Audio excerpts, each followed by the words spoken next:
আচ্ছা, এটা হচ্ছে আমাদের সোলানার ট্রেডিং সিস্টেম।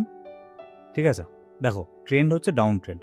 ঠিক আছে, তুমি যদি এখানে লাইন টানো তাহলে হবে এরকম।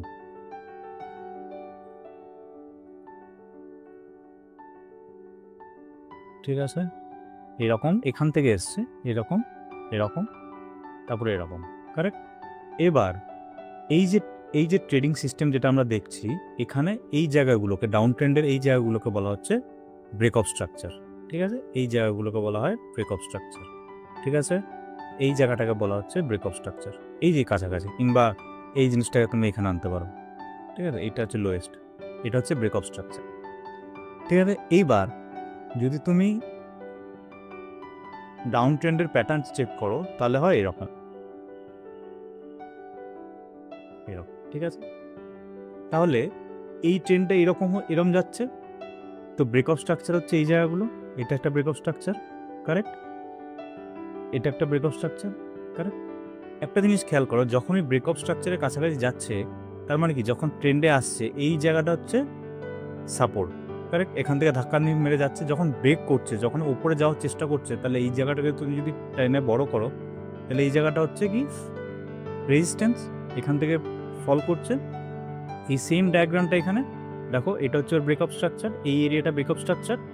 এখানে মানে কি, এই যে ব্রেকআপ স্ট্রাকচার হচ্ছে মানে কি, এটা হচ্ছে সাপোর্ট, উপরে চলে গেল, এই ব্রেক করলো, এখন যখন উপরে উঠবে তাহলে এটা ওর কাছে রেজিস্ট্যান্স, কারেক্ট। তার মানে কি, এখানে একটা ট্রেড আমরা নিতে পারি।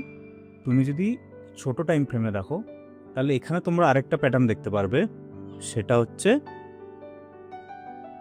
কোথায় গেল, সেটা হচ্ছে এম প্যাটার্ন।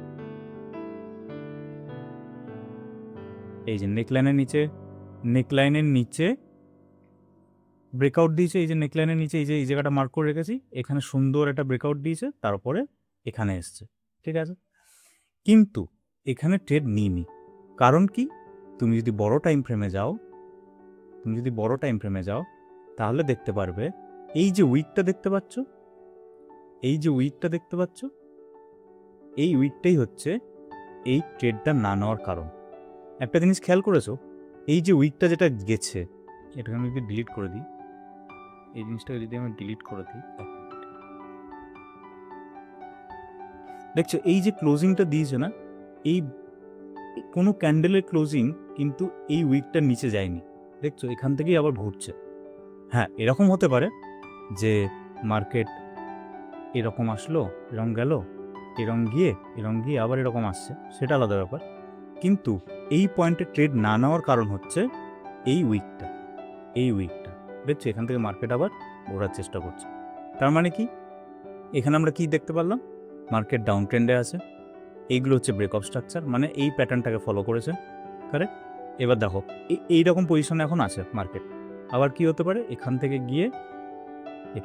গিয়ে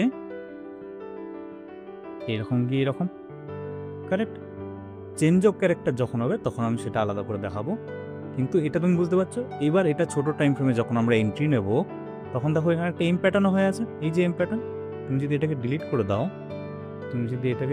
দাও, দেখছো এখানে একটা এম প্যাটার্ন হয়ে আছে, এই যে এম প্যাটার্ন হয়ে আছে, এই ক্যান্ডেলটার উপরে, এই যে টপটা, এর উপরে কোনো ক্যান্ডেল ক্লোজিং দেয়নি, তার মানে এখানে এসছে, দেখো এখানে সুন্দর, এখানে টার্গেট দিয়েছে।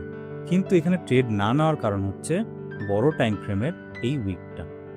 দেখো এখানে কোনো জায়গায় এইরকম বড় উইক নেই, এই উইকটা। ঠিক আছে, আমরা ধীরে ধীরে কী করে এই সাপোর্টগুলো আমরা টেনেছি, আর দেখো প্রত্যেকটা যেগুলো সাপোর্ট রেজিস্ট্যান্স আমরা টেনে রেখেছি সেগুলোকে প্রপারভাবে, আর দেখছি প্রত্যেকটা কালার ডিফারেন্ট, তাই না? তার মানে কি, প্রত্যেকটা সাপোর্ট রেজিস্ট্যান্স যে কালার ডিফারেন্ট করে রেখেছি সেটার আলাদা আলাদা সিগনিফিকেন্ট আছে। তো আমরা দেখতে পাচ্ছি যে প্রত্যেকটা সাপোর্ট কিংবা রেজিস্ট্যান্সে আমাদের ট্রেডিং সিস্টেম প্রপার রেসপেক্ট করছে, আর আমরাও আমাদের ট্রেডিং সিস্টেমকে প্রপার রেসপেক্ট করছি। কারণ কি, এই উইকটার জন্য, আজকে মার্কেট এখানে চলে এসছে, ঠিক আছে, কিন্তু কালকে নাও আসতে পারে। আজকে এখানে মার্কেট চলে এসে তোমার মনে হতে পারে যে ও ট্রেড মিস হয়ে গেল, সেরকম কোনো ব্যাপার নেই। ট্রেড মিস হতেই পারে, কিংবা ট্রেড টার্গেটে যেতেই পারে, কিন্তু এই উইকটা যেটা এখান থেকে এখন ঘুরছে, সেটা এখান থেকেও ঘুরতে পারে। এরকম আসতো, তারপরে মেলো তো এরকম, এরম গিয়ে এই যে চেঞ্জ অফ ক্যারেক্টার হয়ে যাওয়ার চান্সও ছিল। ঠিক আছে, এটা যেমন ব্রেক অফ স্ট্রাকচার, এটা তেমন চেঞ্জ অফ ক্যারেক্টার। এই উইকটার জন্য আমরা ট্রেডটা নিই। ঠিক আছে, চলো দেখা হবে নেক্সট ভিডিওতে।